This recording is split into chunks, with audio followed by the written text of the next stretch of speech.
પૌરાણિક દંતકથાઓ વારસા અને નાગની મૈત્રી. કથા છે વારસા અને નાગની ગાઢ મૈત્રીની, જે પ્રાચીન સમયમાં એક ગામમાં બની હતી.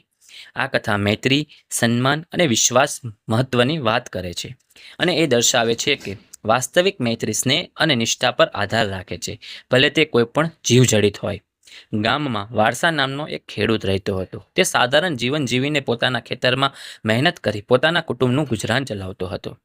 વારસા સત્વશીલ, સૌમ્ય અને પરોપકારી સ્વભાવ ધરાવતો માણસ હતો.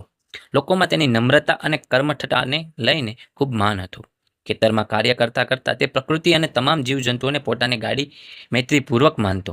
એક દિવસ વારસા પોતાના ખેતરમાં કાર્ય કરી રહ્યો હતો ત્યારે તેને નજીકના વૃક્ષ નીચે એક નાગ સર્પ જોવા મળ્યો. નાગ પોતાનું શરીર ફેરવતો અને વાગી રહ્યો હતો, જાણે કોઈ દુઃખથી પીડિત હતો. નાગ ખૂબ જ મોટો અને ગાઢ રંગનો હતો. અન્ય કોઈને એ નાગ જોઈને ડર લાગી જાય, પણ વારસો ડર્યો નહીં.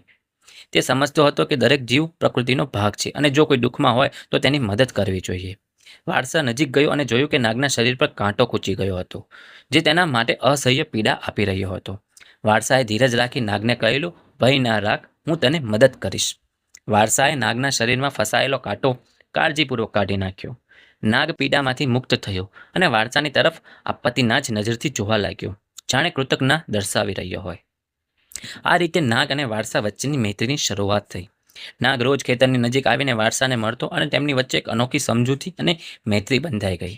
ગામવાળા બાહ્ય રીતે નાગથી ડરતા, પણ વારસાએ તેને સમજાવ્યું કે નાગ ભયજનક નથી, જો તે આપણી સામે કોઈ ખતરો ન મહેસૂસ કરે. કહેવાય છે કે નાગને તેના ઉપર વિશાળ વિસ્તારમાં દર વર્ષે એક મહાન નાગ પંચમીના દિવસે મોટું તહેવાર મનાવવામાં આવતું.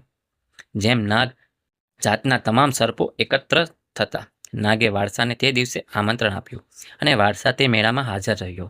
ત્યાં નાગની તમામ જાતોએ વારસાને સન્માન આપ્યું અને વારસાની સદયતા અને સહાનુભૂતિ માટે કૃતજ્ઞતા વ્યક્ત કરી. આ કથામાં નાગ અને વારસાની મૈત્રી એક ઉદાહરણ છે કે શ્રેષ્ઠ મૈત્રી વિશ્વાસ, સન્માન અને નિષ્ઠા પર આધાર રાખે છે.